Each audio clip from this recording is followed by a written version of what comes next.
Coming up on this episode of One-on-One Sports, We lounge out to the tune of Kobe Swan song. we discuss Trevor Story's historical start to this MLB season. And our hockey experts preview the 2016 Stanley Cup playoffs. All that and so much more And it all starts right now.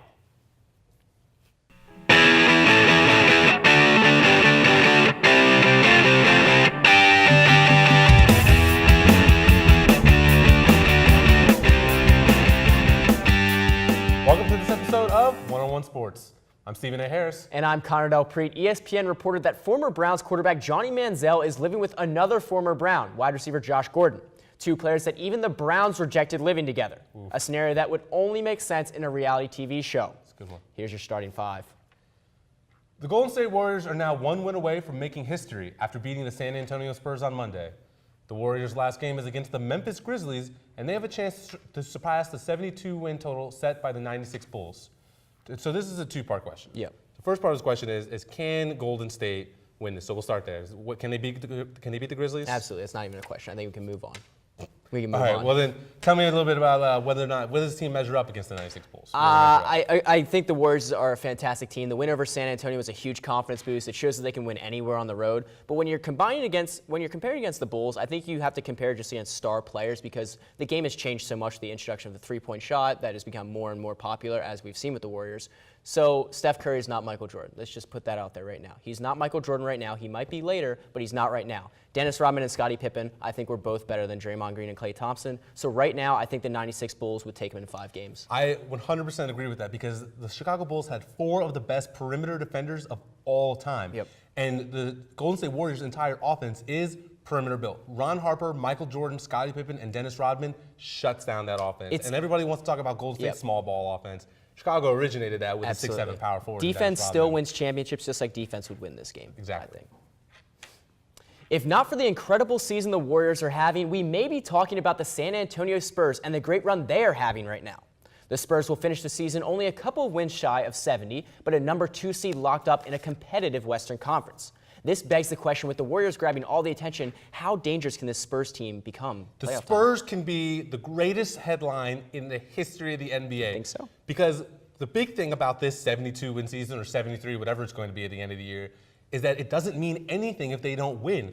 Well, the Spurs right now are sneaking up on them, 68. Everyone knows that San Antonio probably didn't even really want to win that game. I know they played their guys, but they didn't play them seriously. Right. And no one can make more noise than the San Antonio This Spurs. is the same story every single year, is the San Antonio Spurs are always built for the postseason. It's the formula that Greg Popovich uses, and it goes very well. You had past chemistry class with the formula he's using right now. I mean, the guy has Kawhi Leonard, a legitimate MVP candidate, carrying a team full of veterans who have been rested and are ready for the playoffs. So in my eyes, they could be a more dangerous team than the Warriors just because they're not getting that attention and they're getting overlooked. Exactly, and you got to look at it this way, is that they're doing this under the radar, which is the way San Antonio does it. Am I wrong? You're not wrong. You're certainly right. Philadelphia 76ers general manager Sam Hinkie resigned last week following another poor season. Under his 3-year tenure, the 76ers sported a .194% win percentage, which is the worst win percentage by any team over a 3-year span. So how much is Hinkie to blame for this this terrible 3-year span in Philadelphia? I think he is almost entirely to blame for it, but that was part of the plan. Sam Hinkie came into Philadelphia with one plan, and that's to build through the draft. And did he do it? Kind of. He got a lot of draft picks. He drafted a very high up on the board almost every single year, and it required tough seasons, and that let down the city of Philadelphia and the fans of Philadelphia. So for that, I put the complete blame on him, and that's an atrocious thing to do, but it was part of his plan. He'll tell you he's to blame because that was his idea. Exactly. Does not mean it's going to work, does not mean it's worked so far, because he's had top 3 picks for 3 years in a row now, or excuse me, top 10 picks, 2 top 3 picks for 2 years in a row, and is going to have another top 3 pick this year, and that amounted to 19 wins, 18 wins, and probably 10 wins this season. So I'm sure he'll tell you to blame. Doesn't mean Philadelphia has to like it. Yeah, I mean, they're certainly not going to like it. You get burned by Tony Roten playing. The results aren't going to be good for that. You get burned by the Andrew Bynum trade, so it was all good. And now this roster is built with a bunch of nobodies and 3 big men who play the same position. Exactly. Now, this is a story all about how this rookie life got turned upside down. This week, a new Fresh Prince of Coors Field emerged as Trevor Story hit an MLB record with 7 home runs in the first 6 games of the season, passing greats like Larry Walker, Mike Schmidt, and Willie Mays for most home runs in this span of games to start a season. So, Steven, can we legitimately see this be an NL Rookie of the Year? First of all, I love how you welcomed in that topic because that was a fantastic way to do it, and I'm glad I didn't know it was coming. But back to the question. I want to call me in August, call me in September when people have started figuring this guy out, because we see all the time that these rookie phenoms come in, they're phenomenal for a year, and then they kind of pan out because pitchers start figuring them out. We saw it with Yasiel Puig not too long ago. I gave him a good little press there with my intro, but frankly, I don't see it out of this guy right now. You look at the other Rookie of the Year candidates, guys who have actually played in the league last year and are still eligible. Steven Matz had 3 games of playoff experience last year with the Mets. Corey Seager is one of the best young prospects in the game. He's playing very well for the Dodgers right now. So we as fans tend to jump on this bandwagon a little bit too early with guys like Trevor Story. I think it's nothing more than the same here. I think come August or October, we'll be seeing a different guy. I certainly hope he can keep up this number, but only we'll see. We'll tell after a year.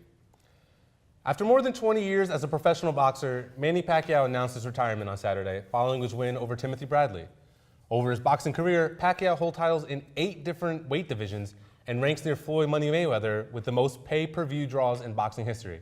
So where would you rank Manny Pacquiao in an all-time list? I guess I have to put him somewhere near the top. Listen, I'm going to be honest, I don't know a ton about boxing, but what I do know is there were only 2 boxers that made a buzz when they came into the ring this era, and that was Floyd Mayweather Jr. and that was Manny Pacquiao. And so for that reason, I paid attention to them when they were boxing, and Manny Pacquiao is certainly a great fighter, and so I have to put him somewhere near the top, but it's so hard to compare across decades when I think the style's changed a little bit. Well, the reason why those guys were making buzz is because boxing just wasn't popular anymore. Yeah. Because back in the time of Muhammad Ali, Mike Tyson, and all these other guys, that was a great time for boxing, and it just kind of lost its luster with these guys. Manny Pacquiao is definitely a top 5 guy. I have him right around the ranks of somewhere around to Joe Louis. I mean, Manny Pacquiao's record is a little bit better than Joe Louis because Joe Louis only boxed 71 matches total, went 68-3. So I put him right around that span, somewhere in the 5-6 range. I think he deserves it because of the multiple weight titles, because that's hard to do, go up and down, because these weight classes are about 7 pounds in difference. Yeah, and I think it's also something to be said for 2 boxers, Manny Pacquiao and Floyd Mayweather, who kept boxing on life support, essentially, while it's in its down years. Exactly. That's all we have for the starting 5, but when we come back, I hit the ice with our hockey experts. When the puck drops tomorrow, the 2016 Stanley Cup playoffs will have begun. Seated beside me are our NHL experts Jenny Berman and Stu Semonite to give us the big-time matchups in each conference that we should be paying attention to. So, Jenny, let's start with you. The Eastern Conference has a lot of good matchups. Which is the one we should be paying attention to? I have to say you have to watch the Washington Capitals and the Philadelphia Flyers. This is the #1 seed President's Trophy winner, Washington Capitals, probably the best Capitals team that we've seen in years, if ever, possibly. And then you've got the upstart Philadelphia Flyers, who came in a big hot streak to really get into that final wild card slot. They've got the motivation from their owner who just died, kind of gives them a good storyline to play for. This kind of feels like it's either this is going to be the Caps year or bust. And for the Flyers, it's a chance to make a feel-good story out of a really tough situation. Yep, always an interesting story with the Caps in the playoffs. Stu? It definitely is the Caps year or bust, but I got to go with a different series. I'm going with the Lightning and the Red Wings. Now, you may be thinking, sure, Stamkos is out, but he's not. He wasn't the leading scorer for the Lightning this year. It was Kucherov. It was Callahan, who was coming back off injury. So was Hedman. You have Ben Bishop in goalie, who is phenomenal there. Then you go to the Detroit side, where you have Dylan Larkin, who might be the Rookie of the Year. You still have Datsuk, you have Jimmy Howard, you have Mrazek, and you have 2 playoff caliber goalies on Detroit. You don't really know which one's going to start, but either way, they should do pretty well. They split the season series, so this should be very interesting to watch. Yep, both teams that have had a great playoff history. Oh, yeah. Playing against each other in the first round of the Stanley Cup playoffs. So let's move over to the Western Conference here. Stu, who do you have? I got to go with the defending champion, Chicago Blackhawks, against the St. Louis Blues. This has been a great series throughout the season. On the Chicago side, you have Marian Hossa coming back. You have Andrew Shaw coming back from injury. You will have Duncan Keith coming back in Game 2 as the suspension does run into Game 1. And on the Blues side, you have Jake Allen coming back from injury. But you have a bit of a competition there between him and Ben Elliott, who have played relatively the same amount of minutes, relatively the same GAA. This should be a great series. I think Chicago will come up on top. because of their experience, but overall, this should be a great thing to watch. Jenny, who you have? I mean, I think it's hard to argue against having a matchup to watch being Chicago and St. Louis, but I have to say, going for the similar equivalent in the Pacific Division, the Sharks and the Kings, these are teams that I think the Kings are kind of almost a mirror of the Blackhawks in the sense that they've won a lot of cups. They're considered almost a pseudo-dynasty. Well, I mean, it has been Kings, Hawks, Exactly. Kings, Hawks the last 4 years. So you're looking at that, and the Sharks it's one of those teams where they've had some bad playoff luck. They were the team that was up 3-0 against the Kings and then blew it. And I think that this is their chance for redemption. It's going to be a good series. These teams have a lot of bad blood, and everyone likes a good battle of California. Well, I think we're going to see that with that series, but just going back to the Blackhawks in St. Louis, you have that Chicago-St. Louis rivalry that carries over in baseball, sometimes in football, but not as often. Yeah. But either way, you still get that.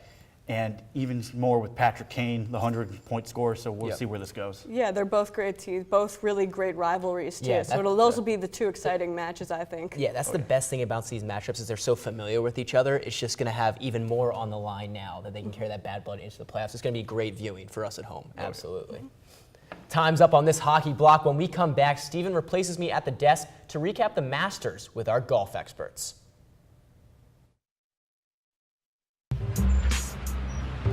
I'm one unlucky guy. The chance of being involved in a robbery is 1 in 757. The chances of being struck by lightning. 1 in 750,000. Please fasten your seatbelts for unexpected turbulence. The chances of being a victim in an airline crash? 1 in 29 million. Hey, could I get some peanuts? The chances of being involved in a car crash are far greater than lightning strikes and plane crashes. And if you are texting while driving, your risk of crash increases 23 times. Now, I may be an unlucky guy, but I don't have to be part of that statistic, and neither do you. Drive responsibly.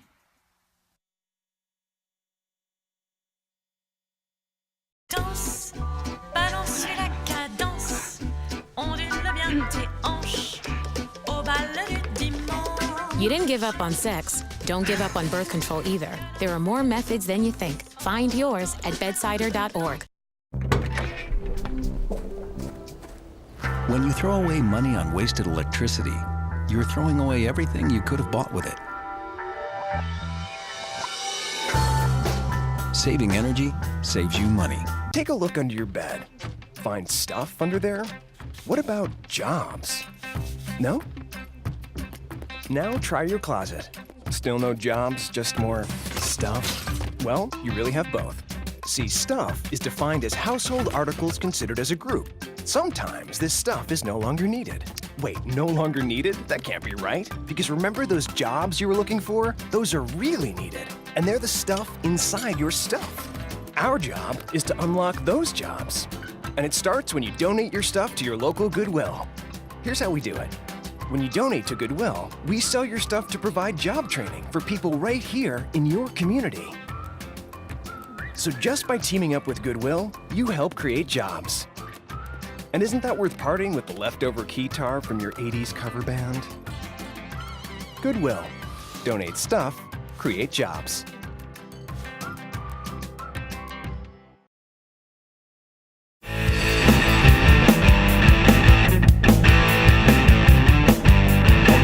I'm here with our golf expert, Jason Phillips, and we're going to recap the birdies and bogeys of this year's Masters tournament.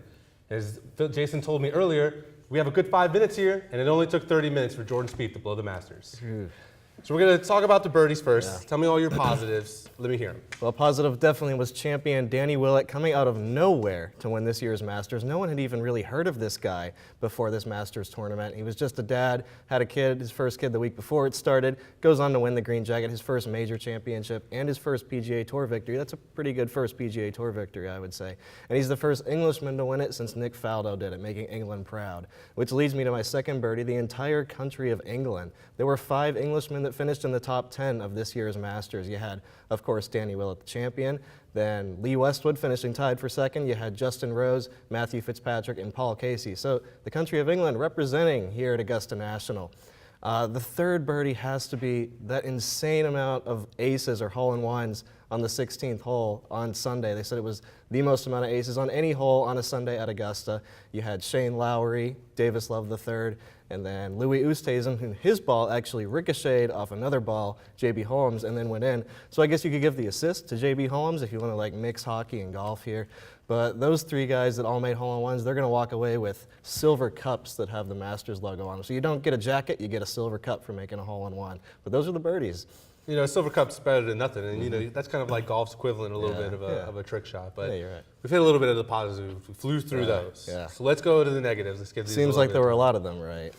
Jordan Spieth's collapse, his monumental collapse, just made the whole golf world and the whole sporting world just cringe for a little bit, making a quadruple bogey on the 12th hole. They don't call 11 and 12 and 13 amen corner for nothing. And that's when Jordan Spieth said amen, goodbye to his round and his chances of winning a green jacket. Starting with a 6-stroke lead going in 2 holes earlier. Yeah, 5-stroke lead going into the back 9 and then just blowing it just like that. No one would have seen that coming, especially from him who's performed so well in the majors. But that you had to feel for him because to just hit that first shot in the water and then follow that up by just hitting it fat, you hate to see a guy choke like that, but what else can you call it? But you know, he's young, he's got a bright future ahead of him, he's definitely got more majors in his future. And he's only 22. I think we have to give him a little bit of peace for that because you know, everyone always forgets how young people want to these guys compare him to Tiger Woods, but Tiger was a freak of nature. Of course, Tiger never did blow a 54-hole lead because he was Tiger Woods. But Jordan Spieth still has a bright future. He'll win more majors, maybe even more green jackets.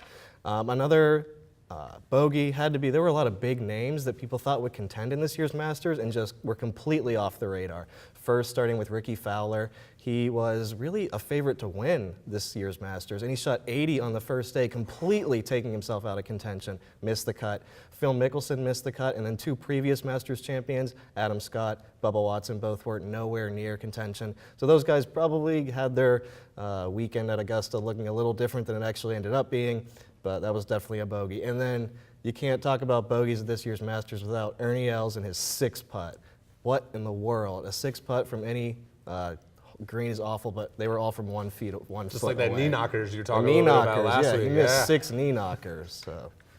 Well, so it sounds like the Masters only really had a triple bogey, still better than Jordan Spieth's 12th hole. So we'll give him a little bit of a break there. Jason went through that block bogey free though, but don't go anywhere as we throw it over to Connor to talk some Champions League. The Champions League semifinals are just around the corner, which means it's time to bring Mason Staff and Connor Cummings in the studio with us to preview the semifinals and finals for this year's matchup. So let's start out with Real Madrid. They made the comeback to beat Wolfsburg. Do they now have a chance of winning the tournament? I mean, they have a chance because they're still in it. Right. I'm going to say they don't win it, but at the same time, after seeing what Cristiano Ronaldo has done over the last couple of weeks, single-handedly saving them against Barcelona and El Clasico, and then single-handedly bringing them back from the brink today with a hat trick against Wolfsburg, I'm going to say that they're not going to make it all the way there, but if anyone's going to lead them there, it's Cristiano Ronaldo. Thing with Cristiano Ronaldo, fantastic player, yes, but he scored a hat trick against a team that's 8th place in the Bundesliga right now. 2 of them were tap-ins. One was the Wolfsburg defender jumping out of the way of his free kick to win That's it. true. I mean, come on. I'll give you that. I don't think Real Madrid is good enough team to make it all the way to the final. I don't think under normal circumstances they would be, but with PSG bowing out today against Manchester City, that makes the road a lot easier, especially if they draw a relatively simpler matchup, maybe against Manchester City in the semis. Yep. There's certainly always a chance with Cristiano Ronaldo on that team, but certainly they survived that scare versus Wolfsburg. But moving from a team like Real Madrid, who just made up a deficit, to Benfica and Atletico Madrid, who still need to make up 1-goal deficits in tomorrow's games at home. Do you think they have a chance, Connor? So with Atletico going up against rival Barcelona, I think Atletico is too much of an offensive team. They're down by 2-1 overall against Barcelona, who has the best strike force in the world in Messi, Suarez, and Neymar. I think it's too much firepower for them to overcome. I agree completely. On the other hand, though, I do think that Benfica might have a chance to come back against Bayern Munich. Bayern Munich is a fantastic offensive team, but their defense to me is suspect, and there are times where I feel like Bayern plays down to their opponents. If they come out against Benfica not ready to compete, I wouldn't be surprised if Manuel Neuer makes a mistake or the defense just doesn't hold and Benfica scrapes away a shocking victory. Manuel Neuer is arguably one of the greatest goalkeepers in the world right now, and I think can keep that defense calm enough to get past Benfica, who doesn't have the talent of Bayern Munich. Yeah. No, I'll agree with you that they just don't have the talent. If Bayern comes to play, it's over. Yeah, and it'll certainly be interesting because a game at home for Benfica evens the playing field as even as it possibly could be against a team like Bayern Munich. But moving on to the final question here. If you could have an ideal Champions League final with the teams remaining, who would it be?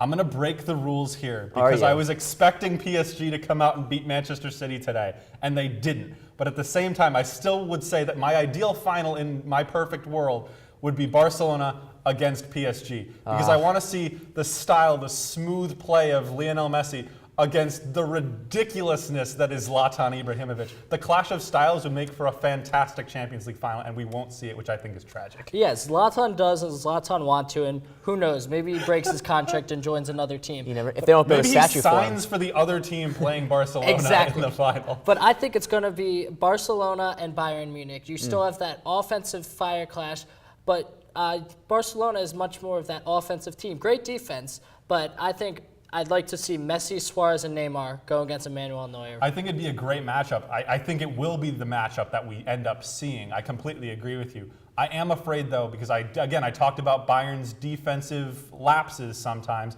If they have that in the final, it could easily be 4-0. Well, the good thing about that is it's a matchup that people can play on FIFA leading up to the game. That's true. That's very true. 6-5, people will love that. People will love it.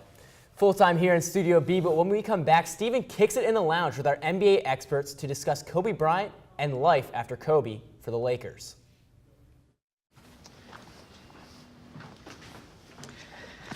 All right, I know this isn't any fun to talk about, but we should. Okay, so who's gonna do what? I'll pack the dead batteries. Great. I'll only put what I don't need into a duffel bag. Perfect. That's totally unhelpful. No problem.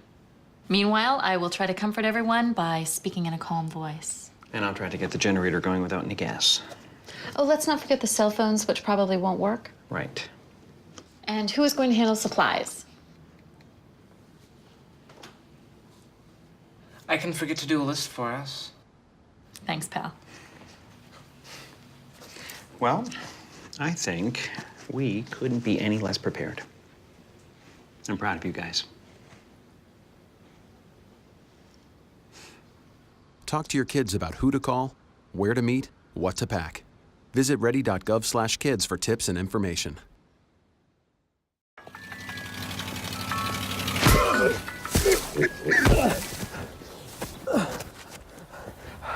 So, same time next week? Well, of course.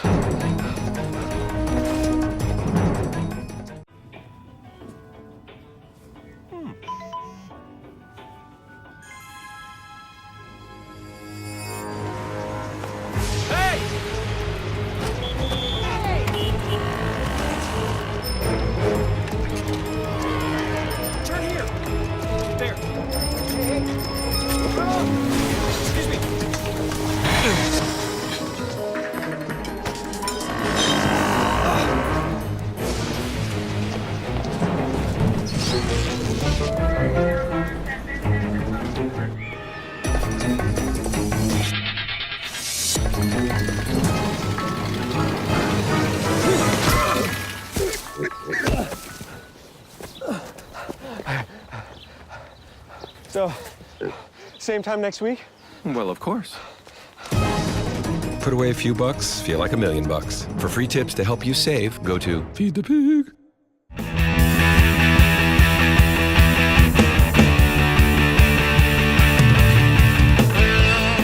end of the NBA season right around the corner, we prepare to say goodbye to an all-time great. Kobe Bean Bryant has been with the Lakers for 20 years now, and as he prepares to lace up one more time, you have to wonder, what do the Lakers do to prepare themselves for post-Mamba life? I'm here with Alex Safori and Thomas Hale, and we're going to figure out exactly where the Lakers go from here. So, Thomas, I'm going to start with you. All right. What's the Lakers' next step? Here's the thing, I thought that they were going to rebuild with D'Angelo. I was thinking D'Angelo might become like the new Kobe Bryant. I liked his little cocky attitude and all that, but this whole like video scandal with Nick Young and Iggy and everything, like that like really messed things up. I don't know if like you can pursue a future with D'Angelo. Like obviously he's a great player, but as far as teammate chemistry, like no one trusts him anymore. It was so weird. I mean, I think they'll have to. And I think going forward, the Lakers are really going to build around D'Angelo Russell, Julius Randle, Jordan Clarkson. They got a great young core. Yeah, and for all the controversy, I mean, outside of those three guys, anyone else can go. I mean, all the veterans, let's face it, probably the worst team in franchise history. And let me make it very clear. The Los Angeles Lakers have failed Kobe Bryant over the last several years of his career. I mean, year after year, they've had money in free agency, refused to net anyone big, and they refused to build a decent team around him that allows they weren't even able to build a team that allowed Kobe to rest going down the stretch a couple years ago. The Heat like build around Dwayne Wade as he's getting older. He's had to change his game, but they've given him the players to give an opportunity for him to win the championship. I always picture Kobe Bryant. He's going to go out on top somehow. Well, where do you think this Achilles heel? Remember, he tore his Achilles a few years ago, and that was really kind of the end of Kobe as we knew. What kind of effect do you think that had on his career? Because you have to admit that kind of had a big part of it. It definitely had a negative effect, but you had Kobe in his 30s playing in the high 30s, 40s of minutes per night. You have to have the guys around him that allow you to rest Kobe. And not only that, but have those guys take a load off of Kobe. Right, and, the game can't be all on Kobe. Yeah, and they tried it with Nash and Dwight, which obviously didn't work. But I mean, Nash was another guy, but that was their last big move. And that was a win now move. They're not looking towards building for the future until really now. And I think they have to really look towards free agency to maybe find the next star. It's just hard. There's no one that they can really get. Who is that guy? Because we got a couple of big names. We got Al Horford, Kevin Durant coming off the market. I don't know. Do you think one of those guys really the answer? I mean, I think the other issue is, I guess the biggest issue with the whole D'Angelo Russell thing is, who no one's going to want to come into that locker room now. So I think it's big for them to look towards a draft to build. They're probably gonna have a top 4 pick this year. Easily. Potentially Ben Simmons. Brandon Ingram. Yeah, Brandon Ingram. Because whoever's got the number 1 pick is taking Ben Simmons for sure. I think so. And they need a guy like Brandon Ingram. The Sixers might not.